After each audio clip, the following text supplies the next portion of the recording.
Dr. Peter J. Turnbaugh from the University of California, San Francisco, and UCSF is near and dear to my heart. I've spent the majority of my career working for Bay Area technology companies and have actually done quite a bit of philanthropic work volunteering for the UCSF Children's Hospital. Dr. Turnbaugh is up next.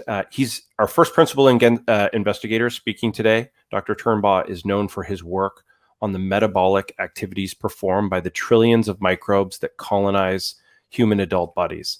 As a publishing powerhouse with over 150 publications and approximately 100,000 citations, his expertise is sure to help level up how you visually communicate science. I believe internally ranked, he is one of the top 5 researchers at his university, which is an amazing feat considering all the amazing researchers at UCSF. I look forward to his insights on creating better figures, graphical abstracts, and cover art in this next session. So with that, I'll pass it over to you, Dr. Turnbaugh. Hey, thanks so much. I definitely have a lot to live up to after that introduction. So I'm happy to share with you the work that we've been doing related to the complex microbial world that lives in and on the human body. And I'll try to highlight some of our efforts to use tools like BioRender and others to illustrate this art. It's a little bit, I think, intimidating giving a talk at a conference like this, where there's so many great artists. So, I hope you won't judge me so much for the examples I'm showing. For example, the cover art here on the slide. And so as an outline, as the previous speakers have done, I'm going to share a little bit about how I learned to love the microbiome and how I got into this area of research. I'll give you some highlights from our recent research in our lab, and then also talk a little bit about the challenges and examples of communicating microbiome research. And so unlike the previous speaker, I really did not have a seminal moment as a kid that told me I needed to be a microbiologist. I sort of didn't know what I wanted to do. And so, I also went to a liberal arts college in the Northwest called Whitman. And I really loved the ability to sort of do all sorts of different things, including science and art. And we were treated to all sorts of weird and inspiring statues on campus. You can see that an example of this fish sucking a lemon and some sort of weird bony looking horse. And then we also had access to all the natural beauty like the Blue Mountains nearby. And so that really sort of, I think, gave me a strong foundation for the writing and illustration aspects of science that I do today in my career. After I graduated from Whitman, I grew up in Oregon, and so I was sitting at the beach thinking about, what I should do with my life. And at the time, I was reading a lot about this fellow called Craig Venter that was really famous for popularizing this idea of metagenomics, where he was sailing all over the world, collecting seawater and sequencing the microbial communities that live on the surface of the ocean. This sort of global ocean survey got a lot of press attention, and it really sort of inspired me to think about microbial communities. Unfortunately, when I applied to grad school, I didn't get in San Francisco or Los Angeles or any of the great places with beaches. Instead, I got in St. Louis, Missouri at a really great institution, Washington University. And so this sort of forced me to redirect my attention towards medicine. And I was really lucky to meet Jeffrey Gordon. He's a trained gastroenterologist and a medical doctor, and is often referred to as the father of the microbiome field. He's really helped sort of push this area of science forward in the last couple decades. And I was really lucky in that right around the time when I joined the Gordon lab, shortly before that, Ruth Lay had joined. She was a postdoctoral fellow with a really deep training in microbial ecology. And so I sort of think of myself as the offspring of Jeff and Ruth. And so, I think that sort of gave a really rich training, both in the sort of medical aspects of what we were working on in the gut and the more ecological theory. And as many of you probably appreciate, this area of microbiome research has really exploded over the last 15 to 20 years. What really the first sort of study that used metagenomic sequencing, where you sort of take all the DNA in a sample and sequence the community, was published back in 2006. And you can see a similar trend if you look at publications, but this is just a Google search term for microbiome. And so you can see back in 2006, really nobody was talking about the microbiome. And that interest has sort of continued to increase over time. And so one of the areas that we sort of immediately got interested in is what the relationship is between the food that we consume and the complex microbial communities that live within the gut. And so the first project that I worked on was led by Ruth. And she was interested in looking across mammalian evolution at carnivores, herbivores, and omnivores and comparing their gut microbial communities. What we found is that there was, you could sort of predict the types of microbes that are in the gut based on the diet of the mammal, sort of spanning all different types of animals. And humans look just like other omnivores. We went on to show that if you change the diet of an animal, you can rapidly change the gut microbial community. This is true in lab mice. So within a single day, if you feed a lab mouse a different diet, you can see a really rapid and dramatic change in the gut microbial community. And later on, we showed that that's also true for wild mice. We found that if you sort of track the gut microbiome over time, it shows seasonal patterns that match the food that the mice are eating. And of course, humans, as I mentioned, are just mammals. And so, the same thing is true in humans. As we change the food that we eat, there's a corresponding change in the microbes within the gut. And so, the question now is really, what is the impact of these diet-induced changes in the microbiome? And one area that I've been personally really fascinated with is nutrition. And sort of thinking about the components of these nutritional labels that we all eat, or that we all see on a given day when we choose what to eat. And so you can see in this example, they've nicely bolded this 230 number for calories.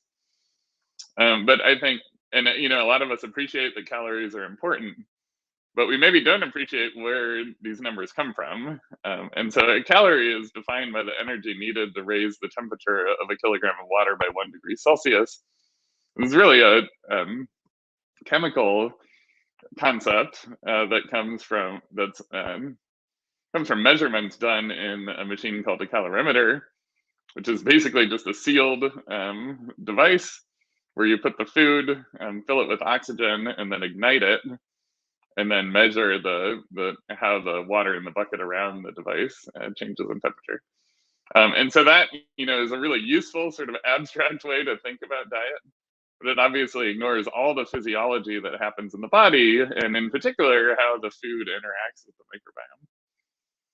And so we hypothesize that differences in the microbes in our gut may impact the energy we gain from our diet. And so for some people, this 230 calorie serving may lead to a weight gain, whereas for other people, it may lead to weight loss. And so one of the ways that we can test whether or not differences in the microbiome translate to differences in a mammalian host is through the use of what's called Nodabotic mice in a sort of microbiome transplantation experiment.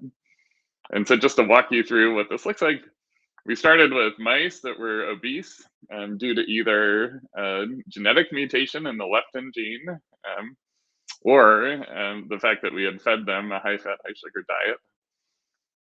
And then we took the microbiomes out of the gut of these different animals and transplanted them into a new set of germ-free or sterile mice. And what was really exciting is that the mice that got the microbiome from the obese donors ended up gaining twice as much body fat as the mice that had gotten the control microbial communities. And so that shows that, even those recipient mice were eating exactly the same diet and actually did not change the amount of food they ate. They showed a really different phenotype or physiology. And so that led, as was mentioned in the intro, to some, exciting publications. But I think the most exciting thing that came out of this research was that we got a Kathy cartoon And so this is just the first line of sort of a larger cartoon. I'll walk you through it. Kathy's friend, who I still don't know her name, says the fat gene makes me overweight. Kathy says, no, tried that one, only worked for a while. Her friend says the stress hormone makes me overindulge. Kathy says, ho hum, been there, believe that. Then her friend says the overly efficient intestinal microbes in my system make me gain while others lose. Goodbye miracle diets, hello miracle excuses. We found one that we can really stick with this time. And so, that was really exciting that we got the validation of Kathy. But, obviously the debate within the scientific field continued. And, one of the things that we really lacked, although research in mice has really progressed a lot since then, we haven't had a lot of data in actual humans that this mechanism matters. And so one of the exciting papers that we published last year together with a team of clinical collaborators looked at the effects of underfeeding and oral vancomycin on the gut microbiome and nutrient absorption in actual human subjects. And what was exciting about this is that we found that if you perturb the microbiome with vancomycin, that leads to measurable differences in the amount of calories taken out of the diet. So that really fits with this idea that arose from these mouse experiments. Okay, and so hopefully that gives you a sense for where I came from and why we're excited about the microbiome. I want to give you a few highlights from the more recent research that we've been doing at UCSF. And really, after starting my own lab, I decided that I wanted to sort of shift our attention to what happens in the treatment of disease. And so I think one way to think about most of the work in the microbiome field is, very similar to sort of classical studies of bacterial or viral pathogenesis. People are looking for individual microbes or sets of microbes that cause disease. But we think it's really important to think about what happens once somebody's sick and how differences in the gut microbiome might alter their response to medication or to dietary or surgical interventions. And so we've looked at this now across many of the common interventions that are used to treat obesity and other metabolic diseases. We published a paper last year looking at ketogenic diets, which are incredibly low carbohydrate, high fat diets that have been used in many different disease areas.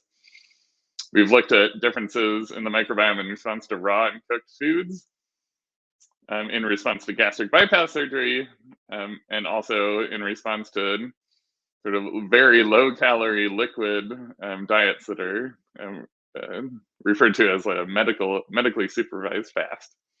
And in each of these interventions, we've described differences in the gut microbial community that then go on to have important effects on the host. But we are really excited about thinking beyond diet to the other more exotic compounds that we're all consuming on many of us on a daily basis.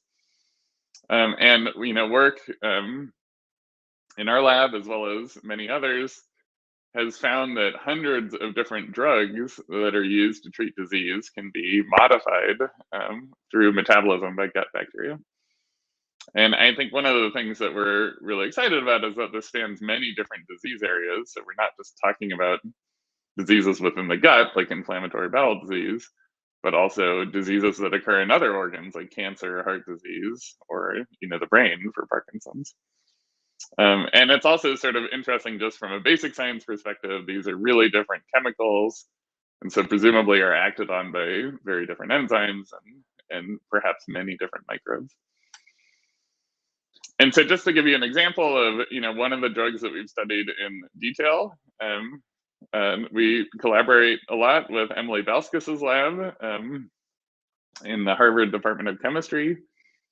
She's an enzymologist, really interested in sort of the detailed mechanism through which bacteria metabolize drugs. And one of the students in Emily's lab got really interested in levodopa, which is a really important drug used to treat Parkinson's. And it's been known for decades that it can be metabolized by bacteria in the gut prior to reaching the brain, its intended target. We really didn't understand how exactly this occurred. And so what we were able to describe is that this levodopa gets converted to dopamine by a bacterium called Enterococcus faecalis and identified a gene called, or enzyme called tyrosine decarboxylase that's responsible. In addition to that, we found that dopamine then goes on to get converted to a compound called M-tyramine, and that reaction is actually performed by a second bacteria named Agarthala lenta, which is our sort of pet species in the lab, and one of our favorite members of the gut microbiome. And interestingly, we found an enzyme which we named DADH, that's found in all strains of Elenta, but in some strains there's a point mutation that makes it inactive, and so it's only certain strains that carry the functional form of the enzyme that are capable of metabolizing dopamine. And this sort of peripheral metabolism of the drug is really an issue clinically, and so there are other drugs that have been developed to block this reaction. And an example of that is carbidopa. It's an FDA-approved medication that's often given to patients along with L-DOPA to prevent this activity. And it works really well against mammalian enzymes, but it does not inhibit the bacterial enzyme. So E. faecalis, if you add lots of carbidopa, will still metabolize L-DOPA. In contrast, Emily was able to identify a compound called AFMT, which is related to carbidopa and efficiently blocks the bacterial enzyme. And so, hopefully this example sort of gives you a sense for how complex this system is, but also, how we now have the tools to sort of turn on and off both the host and microbial metabolism of a given drug. And that could open up a lot of interesting new experiments in the lab. As I mentioned, we think that these interactions with drugs are really broadly relevant. And so a drug that we've worked on a lot is a cardiac drug called digoxin, where we showed that dietary supplementation with arginine can actually prevent the bacterial inactivation of these drugs. And so there's sort of a diet microbiome drug interaction. We've also recently published on methotrexate, a really important drug used to treat rheumatoid arthritis. And have found that differences in the microbiome can help predict which patients will respond to methotrexate. And in addition to that, sort of changes in the microbiome in response to treatment may contribute to some of the beneficial effects of the drug. And we're also really interested in the role of the microbiome in chemotherapy or the treatment of drugs for cancer. And we are studying how the microbiome may alter both the side effects of treatment and also interact with cancer cells to make them more sensitive to drug. And so finally, I want to share a few reasons why we think microbiome research is particularly challenging to communicate and give you some examples of what we've done in the lab. I think similar to the first couple talks, the microbiome field is really complicated, and so this is an example of a diagram from a review article. I always like to show people. It's from a wonderful lab, Jeremy Nicholson, that has done some amazing metabolomics research in this area. But what they were trying to do, I think, is sort of conceptualize all the different things that have been studied related to the microbiome. So, thinking about age, thinking about different diseases, and all sorts of different bacteria involved. And this gets really confusing, and you sort of don't know what's going on. Another reason why I think the microbiome field is really complicated is that microbes sort of interact with all the different organ systems in the body. And this is I think a really pretty summary of that made by June Round at University of Utah. And you can hopefully see that the nervous system, skin, cardiovascular, all these different organ systems have been studied in their relationship to the microbiome. And so even though a microbe might be in the gut, it can have all these different effects throughout the body, and they can be really hard to think about, to study in mechanistic detail, and also to visualize. And then, also a lot of the standard approaches we use to describe the complex metagenomic data are very obtuse. And so, this is an example from a really highly cited paper describing sort of clusters of different microbial community structures. And some of these panels are sort of obvious to me as a somebody who's deep into this area. But hopefully many of you would agree that it's sort of hard to know exactly what we're looking at. And even I'm not sure I fully appreciate without the figure legend sort of what the differences are between panels A, B, and C. And panel E is something that is in a lot of microbiome papers, but even me having worked in this area for so long, I have a hard time sort of thinking through what exactly we're looking at. And so the question is, can we use art to better communicate these complex findings, and not just in terms of figures, but in how we talk about microbiome research.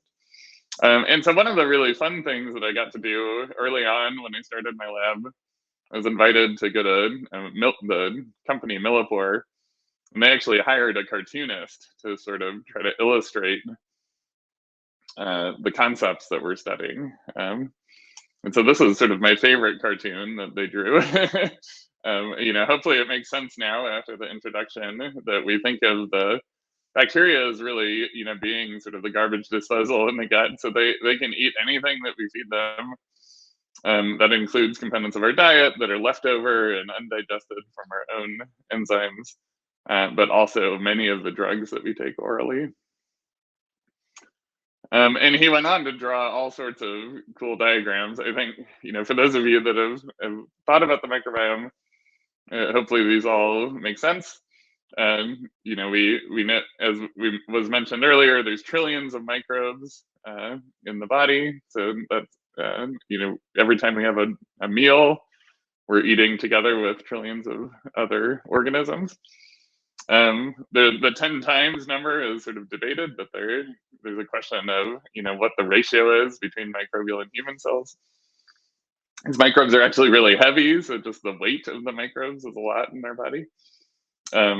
Questions of sort of how we define humanity, and one of my favorite, the sort of realizing that there's a lot of money to be made in the microbiome.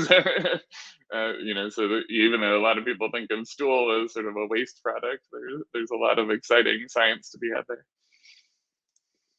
Okay. And so what was really fun is that, many years later, Krista Yu was a summer intern working in the lab, and she also, really had a gift for art. And so she was inspired to draw little cartoons of each of the people working in the lab at the time. And I think these really sort of nicely summarize what each person is so uniquely good at, as well as what they were working on at the time. And so just as a couple of examples, Cappy was a postdoc in the lab really working on bacteriophage and their interactions with gut bacteria. Shown here, Paola looking at CRISPR systems, and Elizabeth, a chemist working in the lab studying the complex details of these reactions.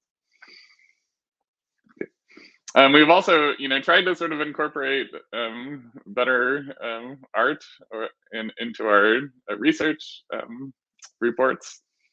This is an example of a diagram that was in the supplement of a recently published paper by Elizabeth, the chemist I just mentioned.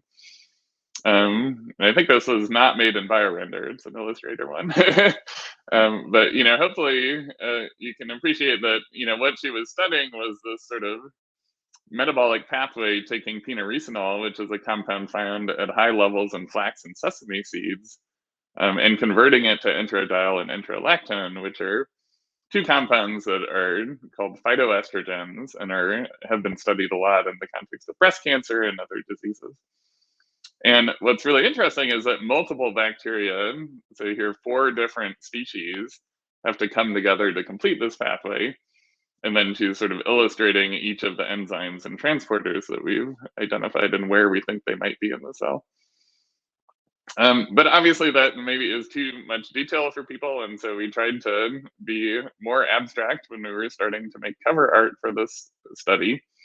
And so working with Ella Maru Studio, we thought that this is really just a conveyor belt for metabolism, and so thinking about how each component in the pathway is sort of handed off to these different bacteria. Another example comes from our work on these ketogenic diets. This is actually the graphical abstract from the paper that shows that on a control diet, we found that there's a particular type of bacteria called bifidobacteria at higher levels that induce a type of T cell called T helper 17 cells. Whereas on a ketogenic diet, the production of these specific chemicals called ketone bodies or beta hydroxybutyrate specifically inhibit the growth of these bacteria and lift that induction of T cells. And so I think maybe because it was the start of a pandemic and we were a little stir crazy, we decided to make some art based on those findings. This is sort of meant to show you that the ketone bodies are sort of raining down from the sky, scaring away the bifidobacteria and causing the T cells to sort of stay at home. Okay.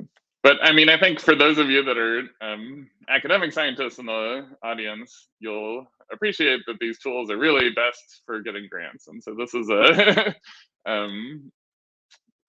something my daughter drew when she was 7. She says, when my dad is at work, he has grants to write. Sometimes he does not write grants. And so we've really found that these better graphics can help us get grants funded. This is an example of a diagram that Cecilia Naker, a postdoc in our lab, submitted to the NIH. And I think it nicely sort of summarizes her overall goal as a postdoctoral fellow. In her first aim, she was really focused on a deep dive into the metabolism of one particular species, Elenta. Then in aim 2, she plans to sort of expand out and think about how that fits within the broader community. And then in aim 3, looking at that across human populations. And the reviewers also appreciated this art. She got a score of 15, which is, if you don't know, the NIH grants are, the best score is 10 and the worst score is 90. And then an MD PhD student in the lab also used BioRender to create some art for his grant. This is a little bit more complicated, but he's found that gut bacteria make inhibitors of an efflux transporter called P-glycoprotein that's really important for drug resistance and cancer, as well as just the absorption of compounds in the gut.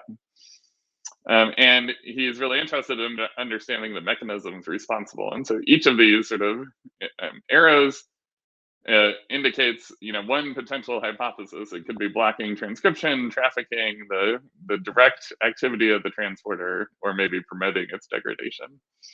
And the reviewers were so excited that they gave him a perfect score of 10. And so to recap, hopefully I've convinced you that it's a great time to be a microbiome scientist. Microbiome science is changing how we view nutrition and pharmacology, as well as many different areas of study. And our success really requires a commitment to communication, and I think we'll be aided by the really cool tools we saw earlier today in BioRender. And so with that, thanks so much for inviting me to this really exciting meeting, and I look forward to any questions. Great. Thank you so much, Dr. Turnbaugh. And I will say it's very timely research. My next door neighbor is a nutritionist, and she talks a lot about microbiomes and like the interrelationship they have with different parts of the body. It sounds like there was a ton of questions. We've only got a couple minutes left, so we'll have questions pop up along the bottom here. And so our first comes from Tafik, and if you'd like, I can read those to you. If not, feel free to respond. Sure. Yeah. Is it also the same as cells and organs? Is nutrient based? Yeah. I guess I'm not entirely sure what they're asking. But maybe we can go into the next one.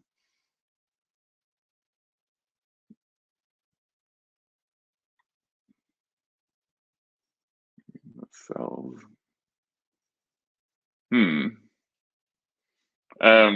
Yeah, it's a little hard to intuit. I think the question is sort of whether or not bacteria vary in their ability to take up certain nutrients. That's certainly the case.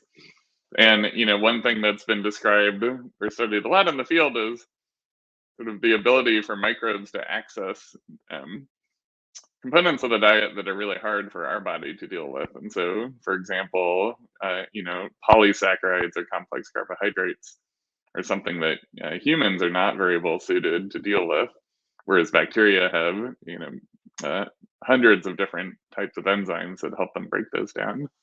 And that does vary a lot, cell to cell or bacteria to bacteria.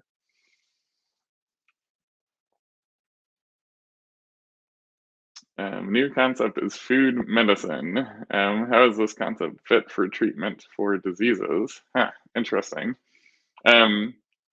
Yeah, that's another difficult question. I'm not sure what they mean by that, but food, I think one of the things that we think about related to that is that, a lot of the sort of dietary guidelines that are out there, aren't really grounded in our understanding of the microbiome. They're sort of general advice, like eating whole foods or eating lots of fiber. And so we'd like to get to the point where those dietary recommendations or the use of diet in the treatment of disease is really based on microbiome science, as well as the broader field of nutritional sciences. And so, hopefully that'll lead towards, actual, therapeutics that are based on diet. Yeah, absolutely. Yeah, I didn't mention this, but we, at the same time we were doing these, or it was actually after we did the mouse studies, but we started in mice first, and saw that obese mice have different microbes in the gut than lean mice, and then went on to look at that in human cohorts. And in those early studies, we found really clear differences in obese and lean humans. And in addition to that, looked at what happens when you lose weight. And we found that some of the signals changed as obese individuals lost weight. And I didn't do that transplant experiment human to mouse, but after I left the Gordon lab, a really talented graduate student did the sort of human to mouse transfer and replicated what we'd seen previously looking mouse to mouse. Thank you so much, Dr. Turnbaugh, for that fascinating session. It is a good time to be a microbiome scientist. Very timely stuff. And I think the engagement from the audience certainly speaks to that.